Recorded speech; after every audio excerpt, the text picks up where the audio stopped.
Hi, it's James Shipley here. I'm doing the race brief for the Dorney Triathlon that's taking place on May 23rd. So if you haven't done a race under the sort of COVID restrictions, normally at a race what we would do is we would gather all the competitors around and we would do an event brief where we would go through all the rules and talk you through how the race was going to unfold. So that would all normally happen at the race, whereas now we're doing it online so that you don't have a big group of people gathering around. So I'm going to give you all the regulations from BTF and how the actual day is going to unfold for you on this video. So when you turn up to Dorney, well, we don't want you to arrive more than 90 minutes before the race starts. So the sprint will start at 7 a.m. and the standard distance will start at 8 a.m. So if nobody please arrive before 5:30. When you arrive, there'll be parking marshals and they will tell you where you need to park. The parking is right next to where the race registration is, so there won't be a long walk to registration or anything like that. You literally park up and you'll be able to go straight into where the event village is. So once you come into that event village, there will be a registration gazebo, and then when you go there, you'll say your surname that you registered with, and they'll give you an envelope. Inside that envelope, there'll be 2 race numbers. One race number needs to be shown on your back for the bike leg, and the other race number needs to be on your front for the run leg. If you're wearing a number belt, then you only need to put 1 number on, and you can just spin that number around so that the number's on your back for the bike, and then spin it around to your chest so it's on your front for the run. Inside your pack as well, there'll be 4 pins, because we assume most people will be using a number belt, but there'll also be spare pins at registration as well. So if you need some extra pins so you can pin your number on the front and back, then they'll be available there for you. Also in your pack, there'll be a sticker for your bike and a sticker for your helmet. So you'll need those during the race, and then when you get your bike back out of the transition area, the marshal will have a look at those, that bike sticker and the helmet sticker to make sure that it matches your race number. So make sure you attach those properly. There'll also be a timing chip. Make sure you wear that timing chip on your left ankle. Please, and make sure you don't cover it with your wetsuit. That's quite a key thing. What a lot of people do is they put that ankle strap on and then they cover it with the wetsuit. But what you're doing there is you're creating a big barrier between the timing antenna. So sometimes those people miss a swim split. So if you want your timing chip to read really well, then make sure you don't cover it up with the wetsuit. Okay, so after you are registered, you'll be able to go into the transition area. To go into the transition area, you're going to need to have your cycling helmet on and attached. So the marshal will be checking to make sure that those are safe. We also advise you to check your own brakes to make sure that your bike is safe to take part in the event. Okay, and then you'll also need to make sure that sticker is on your helmet and the sticker is on your bike. So make sure you do all of that in the registration area before you head over to the transition area to rack your bike. The racking is all numbered. So you'll have a designated area in that transition area, but we don't want you to leave any bags in your designated area. So what we're going to do is we're going to have a sectioned off bag drop within the transition area. So you'll be able to leave all your belongings there, but make sure you don't leave anything valuable, because it's not a marshaled baggage area. It's just going to be a bag drop area within the transition area.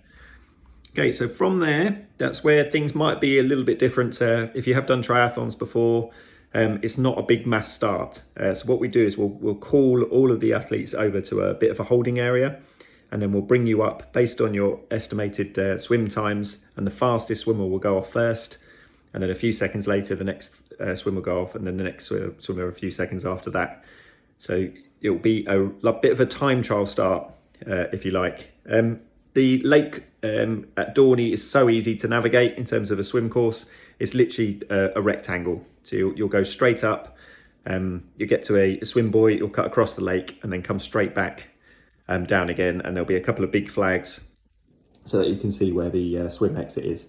And if you're doing the standard distance, you just go further up the lake. So for the sprint, it's a 750 metre loop, and the standard distance is a 1500 metre loop.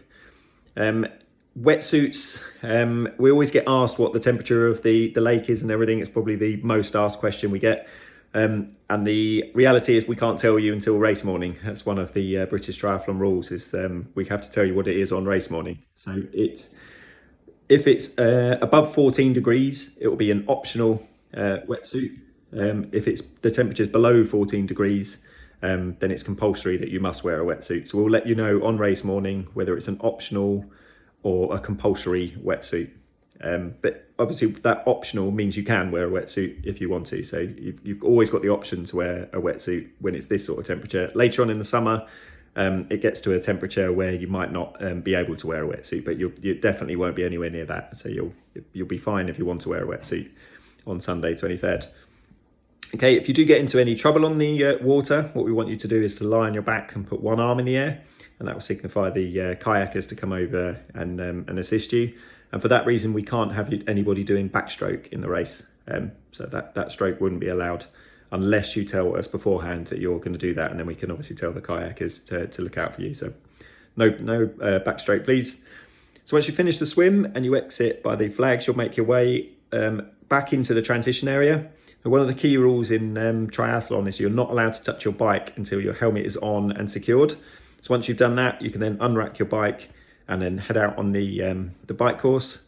Bike course, again, is very, very easy to navigate. It's just all the way to the end of the lake and then back down a road that's parallel, and you just do a number of laps. What we do tell people though, and there's lots of signs to say this, the turning that's by the big Olympic bridge, that's quite a tight turn. So we want everybody to make sure they take their speed off as they sort of approach that turning, but there will be signs up saying to slow down, and that's going to be in place for you to slow down.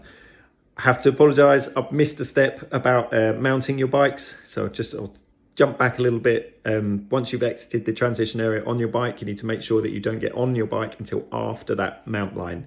Okay, so you can't ride your bike through the transition area, and even when you've exited the transition area, you've got a short run with your bike until you reach a mount line flag. After that, you can get on your bike and then join the rest of the course. Once you've done your correct number of laps, then you'll come back towards the transition area, and this time you'll see a dismount here flag, and that means you've got to get off your bike before the dismount line. Okay, so once you're off your bike, you then run with your bike to the transition area, and the opposite is true for your cycling helmet this time. So you need to make sure you've racked your bike before taking off your cycling helmet. Okay, once you've done that, put your running trainers on, back out of the transition area again, and then it's just an out and back run course on the opposite side of the lake to what you did with your cycle. It's 2.5k up to the top end of the lake. So if you're doing the sprint distance, you just go all the way to the top and all the way back again. If you're doing the standard distance, you're going to do that twice. And then once you finish your correct number of laps, you head under the finish arch to finish your triathlon race. If you're doing the Aqua bike race, you obviously don't need to do the run leg.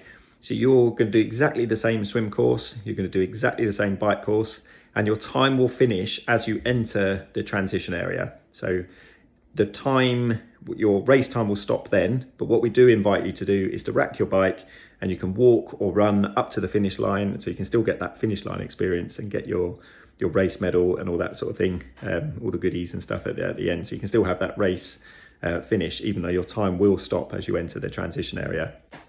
The bad news is about spectators, and we hate to say this, but unfortunately spectators are not going to be allowed at the event. We know under the government guidance, we think from Monday the 17th, I believe it is, that spectators will be allowed at some sporting races, but Dorney Lake, the venue themselves, has said they are not going to be allowing spectators at their venue until at least June 21st. So unfortunately, you will not be able to have people watching you take part in this triathlon. I know that's probably a very bad news for some, and we wish we could be back in the times where we could have huge crowds of people cheering you on and everything, but unfortunately we're not there yet. So this has to be an individual thing, and unfortunately spectators will not be allowed to attend this event. They will be allowed to drop you off at the event, and then they would have to either wait in the car, or they've then got to leave the site and then come back again when you finish your race. So sorry about that, but unfortunately that is the way things have to be done at the moment. Very much looking forward to seeing you at Dorney Lake on the 23rd of May. Like I said, 7 a.m. for the sprint and 8 a.m. for the standard. If I've missed anything off, feel free to just drop a comment below in the video, or drop an email to info@dorneytriathlon.co.uk, and we'll do our very best to answer those questions for you. So look forward to seeing you then. Cheers, bye.